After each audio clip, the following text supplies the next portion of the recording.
Minungkay naman ng mga magulang at estudyante ang academic freeze dahil na rin sa mga pagbaha. Kaugnay niyan, baka kapanayam natin si Undersecretary Diosdado San Antonio ng Department of Education. Magandang umaga, Rise and Shine, Yusek.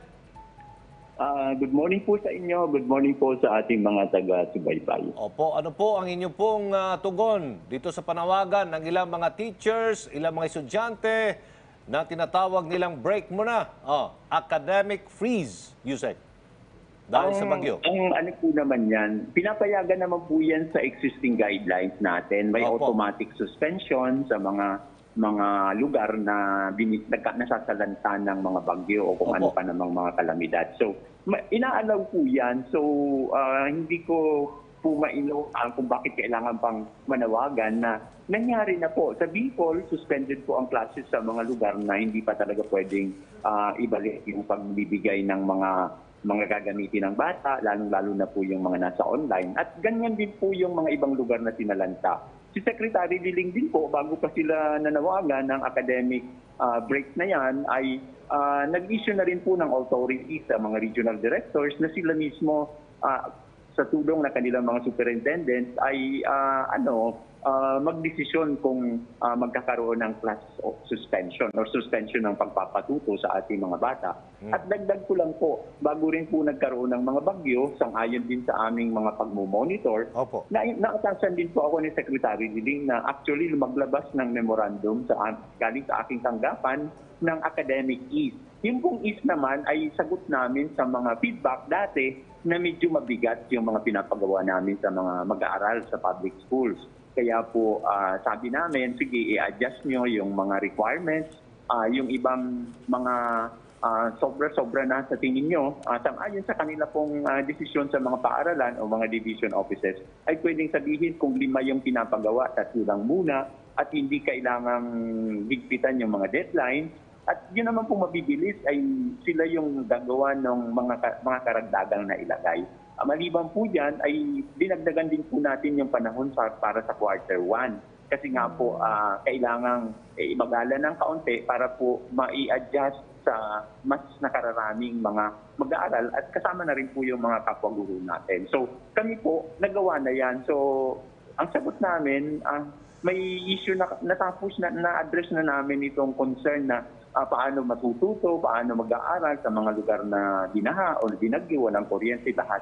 Maliwanag na po ang aming mga issuances na nandyan na po yan. So mayroon po talagang, sabi ko nga, cancellation or suspension ng classes sa mga lugar na binabaha. At matagal na po yan kahit ng face-to-face. Mayroon namang mga ganyan. Ang requirement lang po niyan, kami magpapa-makeup class ka o maggagawa ka ng makeup activities para ma-cover mo talaga yung mga dapat aralin sa buong taon. Yusek San Antonio, sa inyong tala, gaano karaming mag-aaral, ilang mga paaralan yung naapektuhan ito pong mga nagdaang bagyo at ano po yung intervention ng Department of Education para po matulungan yung mga apektadong guro at mga mag-aaral? Sir. Sorry po, hindi po ako nakapag-memorize ng mga numbers. Nabasa ko po yung ulat, mga libo-libo pong mag-aaral at mga paaralan. Mayroon po tayong mga paaralang evacuation centers din. At isa rin pong tinutugunan natin yung mga nabaha na mga learning resources na ang sinabi po natin ay may mga buffer po yung ibang mga division offices ay gamitin nila yon or yung pong siyempre yung nagtuloy-tuloy ng pagkakatuto, yung modules na nabalik na pwede pong ipagamit dito sa mga bata ng mga paaralan na nasalanta nga po ng baha ang kanilang mga ginagamit na self-learning modules. Opo. Inyo na lang pong mensahe, Yusek, sa ating mga guro, estudyante, lalo na mga magulang. May mga natatanggap ba kayong mga balita din na yung mga magulang pa rin ang sumasagot ng kanilang module sa mga bata? Lahat naman po ng feedback na gagather po natin. So ang pakiusap po natin dahil nga po doble-doble ang hamon ngayon, mapanghamon na si COVID-19, dinagdagan ng sunod-sunod na bagyo ay.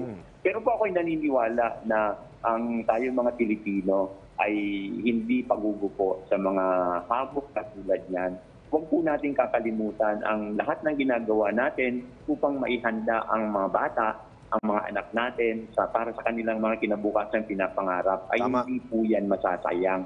Ang bawat pagkakataon po na ginagawa natin na masiguro na kahit may pandemya, kahit may mga sakuna, ang pagkakatuto ay tuloy-tuloy. Ay sabi ko nga po, malaki ang advantage po niyan. Mga pag-aaral po ay maliwanag na pag pinatigil natin sa pag-aaral ang kabataan, ang impact niyan sa buhay nila hindi lang bukas, panghabang buhay po na magkakaroon ng disadvantage. Sabi po ito ng mga pag-aaral, kaya po kami ay naniniwala na sa pinakamabilis na panahon at pagposible na, ibalik na po natin ang gabay. Naunawaan po natin may mga dagdag na hamon. Ang DepEd naman po ay pumapayag at pagbigay alam lang po ng mga magulang na medyo hindi kaya yung pagbigay ng gabay.